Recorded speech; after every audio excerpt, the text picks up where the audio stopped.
Yeah.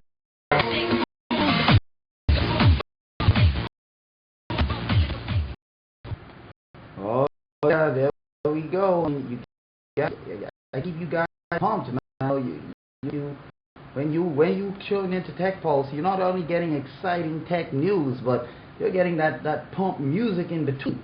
So here we were talking about the lithium-ion battery, the one that was developed the University of Illinois, and they say that this battery can recharge. Guess what? In less than a second. That's the recharge capability of this. So no more, old bulky ion battery that takes 10 years to charge. You got your phone charge over that. This battery they've created has enough power to boost a car battery and still charge in seconds. And even though this may not be essential to running the newest version of Android, but a tiny battery with that level of power, and charge rate, that type of rate where it only takes a recharge, and it can even a car battery, I'm telling you, with this type of power, you can have small devices, not only smaller, but able to do more, last longer, between recharges. I mean, this is where wearable computing will become practical. Wearable computing is not practical. I have to connect it to a wall. I mean, imagine having a glass and, you're in the middle of something, battery low, and I got to run back, recharge. No. Wearable computing really is going to become commonplace when this technology here, this micro battery that they have, becomes commonplace. See? It becomes commonplace. You're going to see things like wearable computing really be something that is commonplace among us. Because, I mean, when you look at the world going, with, we talked about Google Glass, with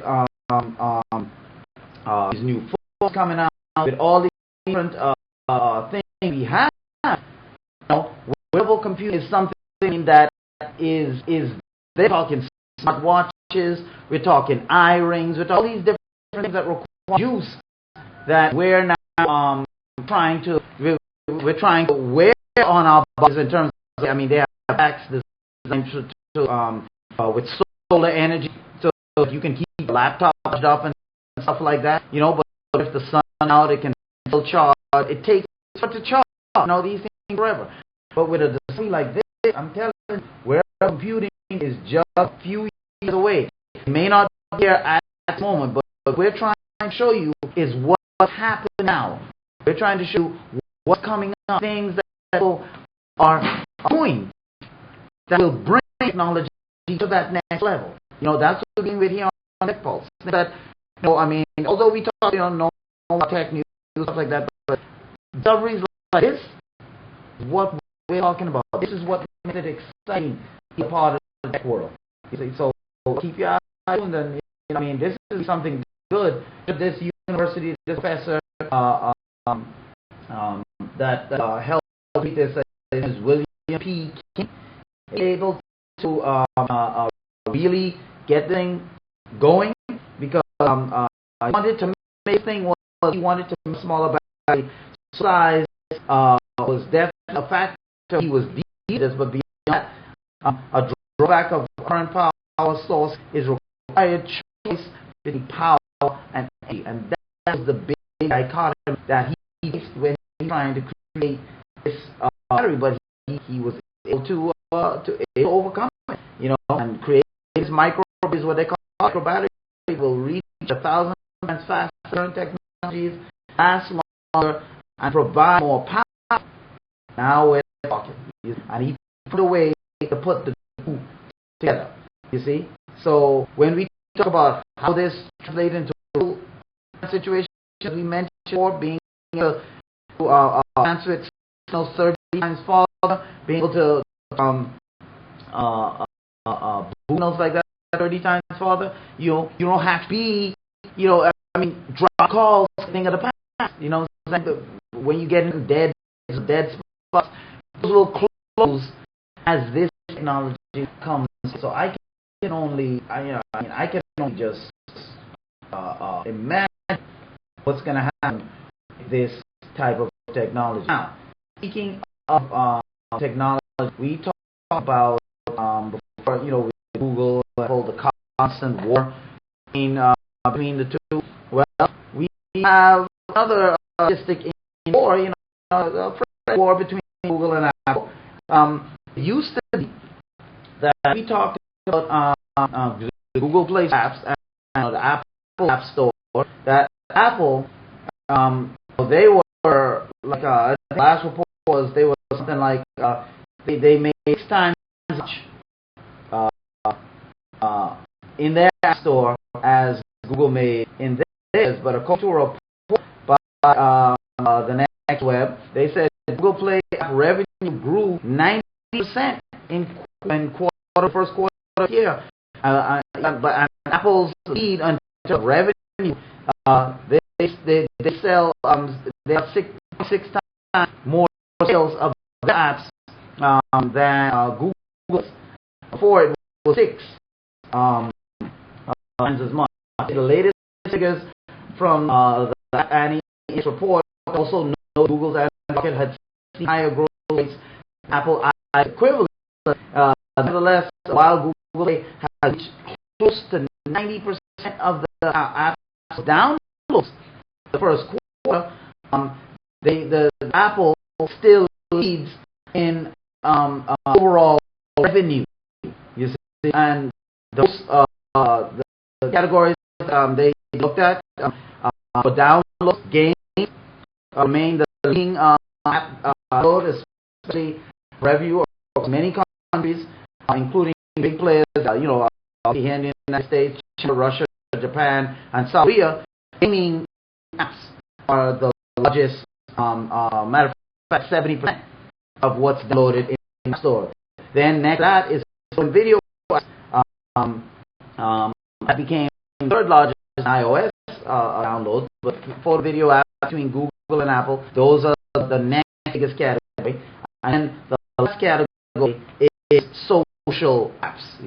So it goes games, it goes photo and video, those type of apps, and then social apps are the next category. But the fact that we see that as far as downloads, Google Play or Google catching up in terms of or Apple used to sell 6 times as many apps in their App Store than Google Play. Now Google has closed that gap. Apple only sells about 6 times more.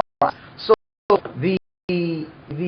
and here's my point with this, that even though Google catching up, and you look at the graph, you'll see what I'm saying, but Apple is still making far more revenue than Google. Even though Google is selling a lot of apps, Apple is making far more revenue. As you can see right here with this chart, right here, this right here, this side is the downloads. This is the downloads right here. The blue is iOS, the yellow is Google Play. So as you see, the downloads in the last quarter 2012, last quarter 2013, they're almost similar. But when we look at the revenue those apps generate, look at that blue again. Their revenue is way higher than Google Play's revenue. And so what that tells me is that because Apple has $10. You know what I'm saying? And Google has a lot of cheap apps. Now, we know Google recently in February cleaned out about 60,000 apps out of the store.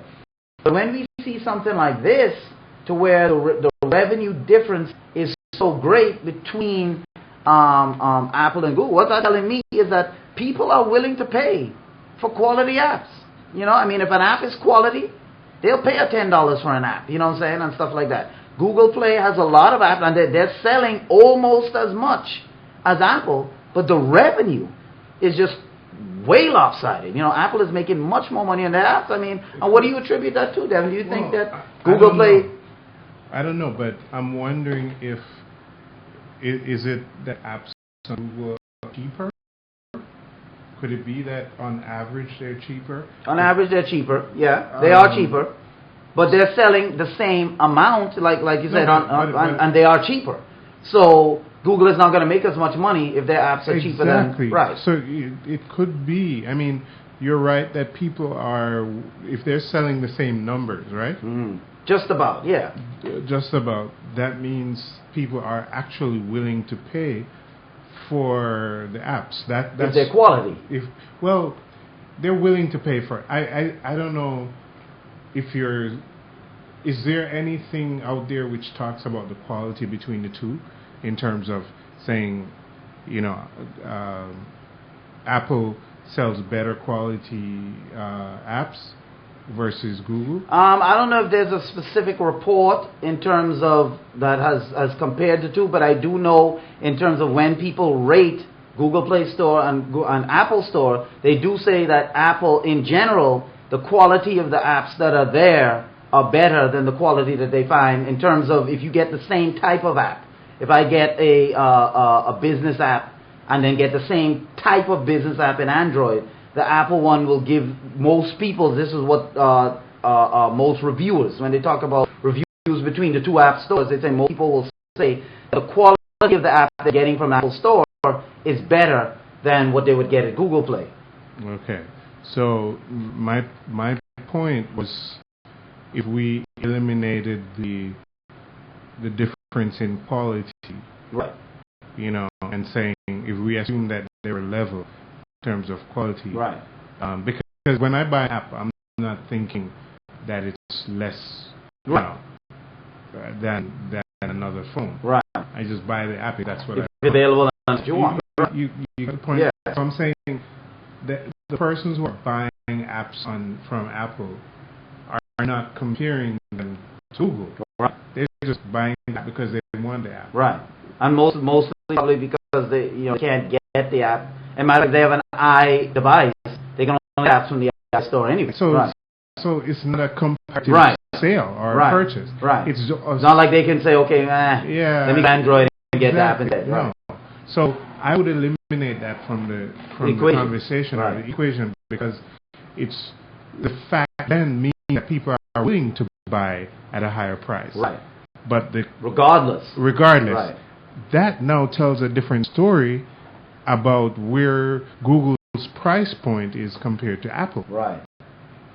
Because since there's no comparison in terms of quality, then it's only in terms of price. Right. Google is absolutely cheaper. Right. But so if that's the case, then is there just a different philosophy in terms of the customer? Right. Apple views the customer as a cash cow, versus Google honors the relationship and say, listen, we could sell it for much more, but we want more the customer relationship or the long-term one versus cashing out. And in the end, really, when you look at it, that's really what it boils down to. I mean, because a lot of Apple's or the iOS apps are expensive. But like Devin is saying, it doesn't mean in every case it's a better app. But at the same time, it does show you that people are willing to buy. Absolutely. They're willing to buy and pay for those apps. Regardless, they're willing to, and it might just be to where people are saying it's better quality because they are trying in terms of, people said Apple's wrong. Right. So this myth, it's not. I'm sure some truth to it, right? Truth to the not necessarily the end. Right. Apple has this idea or this perception, or people have the perception of Apple that they strive for excellence. Right. Everyone else is just cheap. Yeah. Just quick stuff. I think 90% or 99% of that is false. Mercedes-Benz doesn't necessarily build the car with the least repair. Right.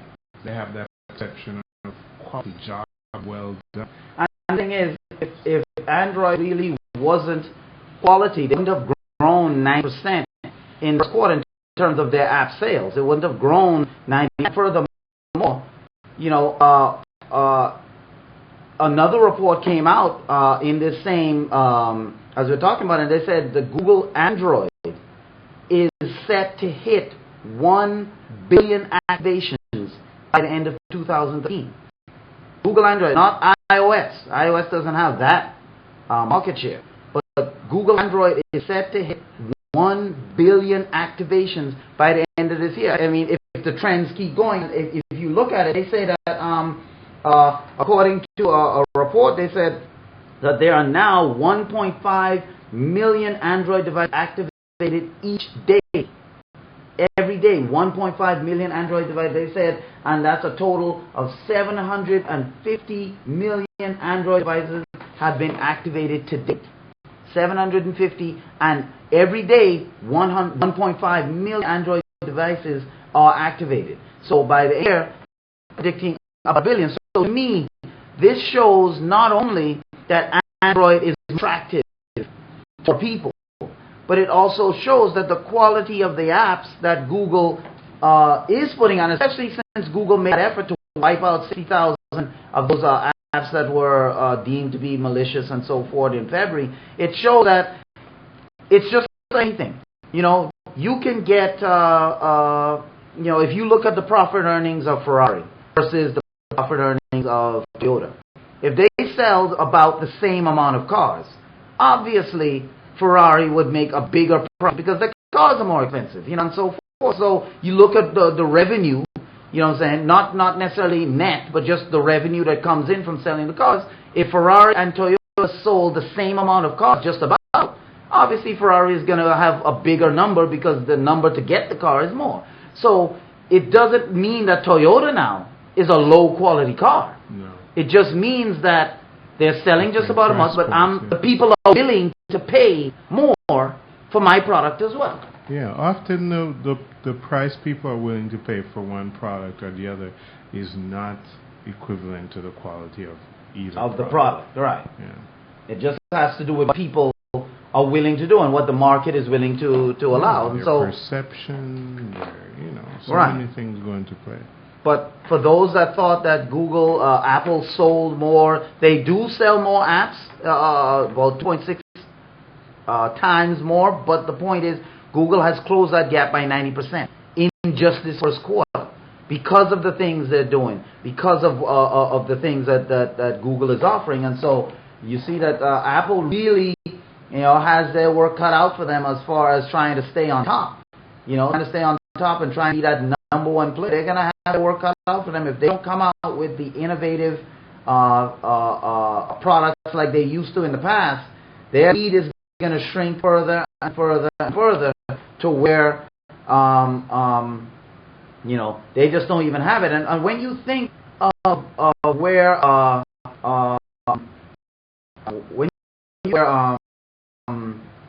Android started, you know, because originally Android wasn't made to be an operating system for phones. Android really started to be an operating system for cameras. You know, link cameras, to sync cameras up to PCs and stuff like that. That's how it started. Then Google bought Android. I think back in 2005, they bought Android. And because of the flexibility of the architecture, they were able to turn it into an operating system and into what it is now.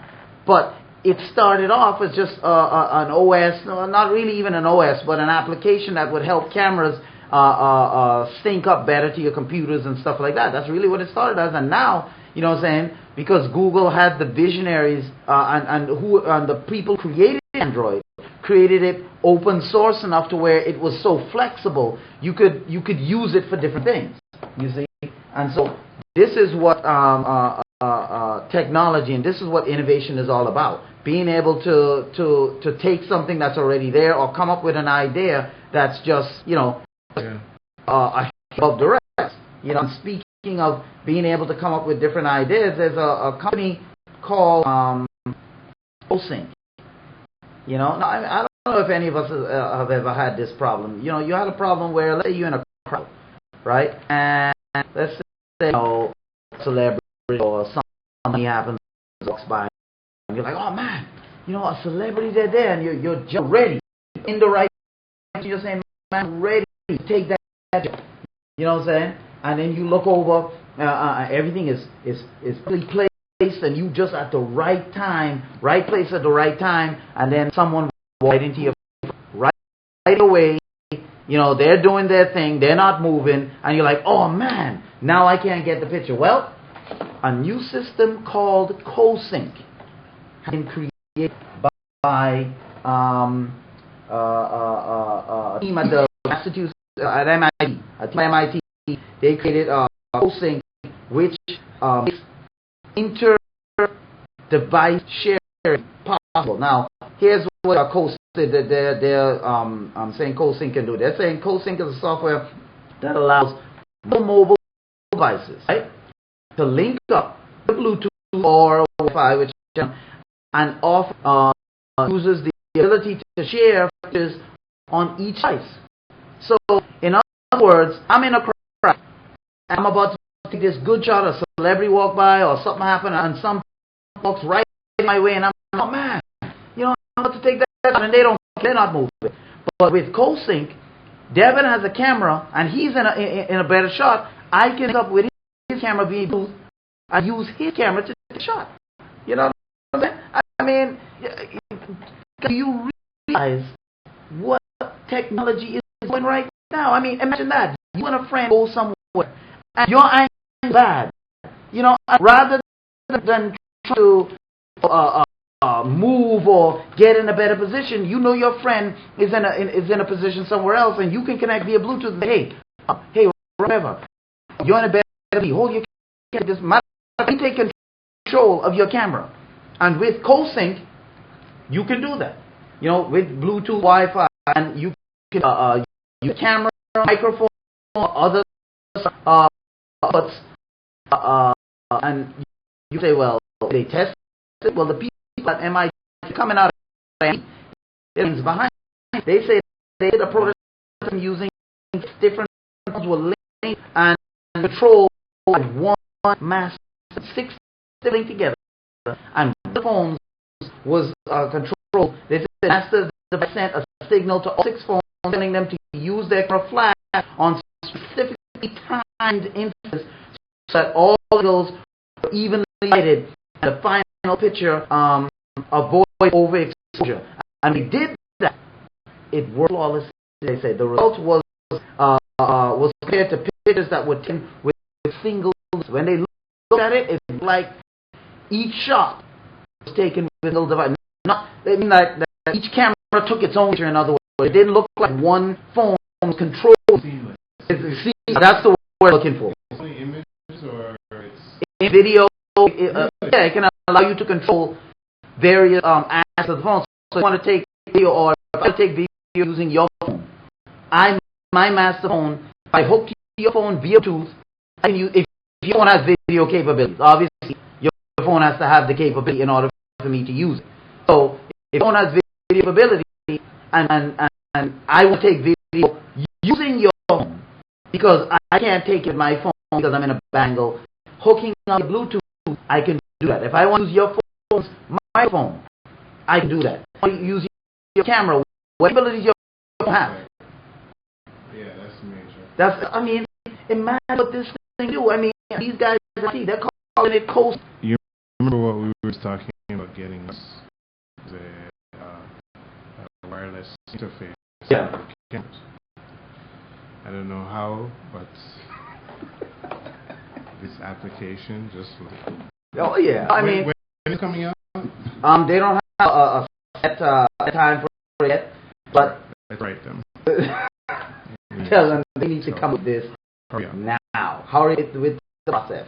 I'm telling you, this is where technology is headed. First, started off with Intel's new process that can raise a thing, you know, into the device. Then a lithium-ion battery that's a times faster of charge.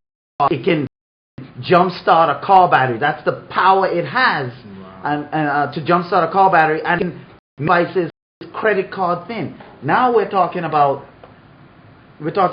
having an app built into your phone that allows you the ability to take control of someone else's phone. I mean, or mobile device. I mean, do the applications for this to be misused? I mean, you know, the fact hook up Bluetooth means that both of us have to decide to sync.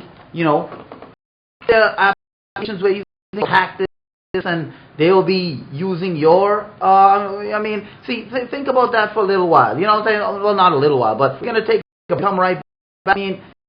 See, this is what we're talking about here in the tech world, man. This is what we're talking about. These are the things that you and I in the tech world be aware of.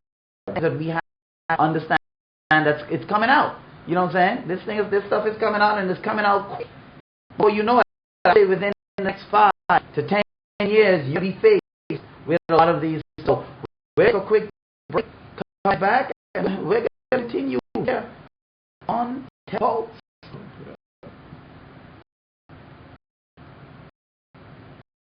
Get music going.